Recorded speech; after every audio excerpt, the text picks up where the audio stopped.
Nampak tak? Bergerak. Hai T1 Minit hari ni.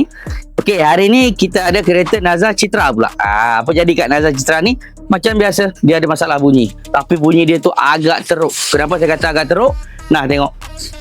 Dia biarkan sampai tayar dia pun dah keluar benang dah. Nampak? Okey. So, antara part dia yang rosak ni sebenarnya bukannya yang pelik. Part yang normal. Tapi dah dia biar. Dia biar tu bukan salah dia lah. Mungkin dia tak tahu mana nak check. Tapi hari ni dia bawa, nak saya check lah. Okey, nombor 1. Nampak ni? Ni namanya lower arm. Saya letak kat sini je. Nampak? Apa jadi kat tayar dia? Bergerak tayar dia. Nak tengok dengan jelas, saya gerakkan tayar. Nampak tak? Bergerak. Bush lower arm dia tu. Ni bush ni. Bush ni dah barai dah. Nak tak nak memang kena tukar lah. Okey, lepas tu dekat belakang dia, ni trailing arm dia ni.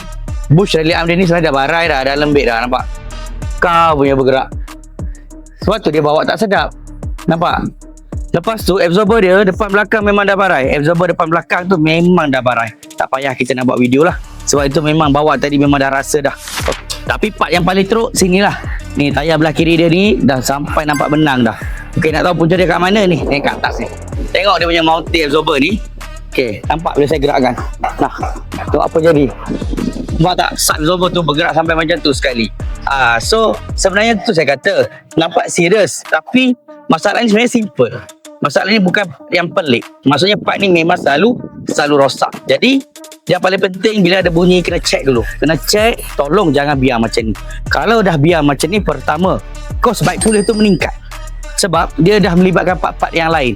Seeloknya kalau part tu dah mula bunyi, bila kita check mula-mula mungkin satu part je.